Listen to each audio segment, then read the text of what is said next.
কর্মচারী মহান ঐক্য জিন্দাবাদ জিন্দাবাদ জিন্দাবাদ চলছে চলছে চলবে গিয়ে দাবিতে সারা রাজ্যে কর্মবিরতি চলছে চলছে চলবে গাড়িটাকে সরা জিন্দাবাদ জিন্দাবাদ সর্বস্তরের কর্মচারী ঐক্য জিন্দাবাদ সর্বস্তরের কর্মচারী ঐক্য জিন্দাবাদ জিন্দাবাদ জিন্দাবাদ গিয়ে দাবিতে সারা রাজ্যে কর্মবিরতি চলছে চলছে চলবে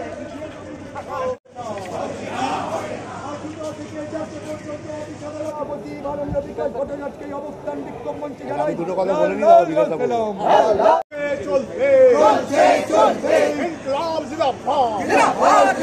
আন্দোলনের মূল কারণ কি এবং আপনারা কি চাইছেন?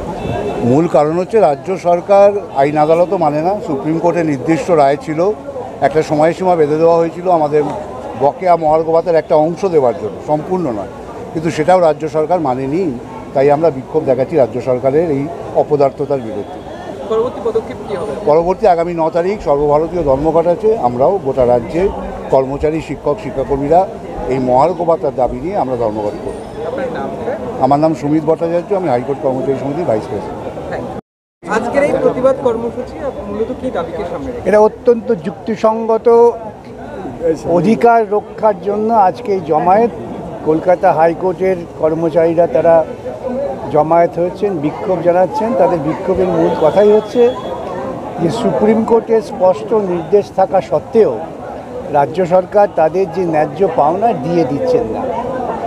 দিয়েটা কারো কৃপার ব্যাপার না, অনুকম্পার ব্যাপার না, এটা একটা অধিকার এবং সে অধিকার সুপ্রিম কোর্ট পর্যন্ত স্বীকৃত হয়েছে।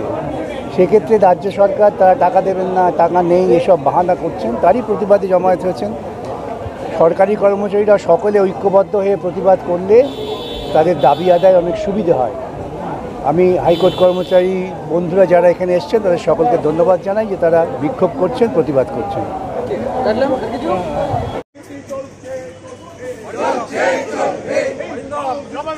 আমাদের এই কর্মসূচি চলছে চলছে চলছে চলবে ইনকলাব জিন্দাবাদ জিন্দাবাদ জিন্দাবাদ ইনকলাব জিন্দাবাদ জিন্দাবাদ জিন্দাবাদ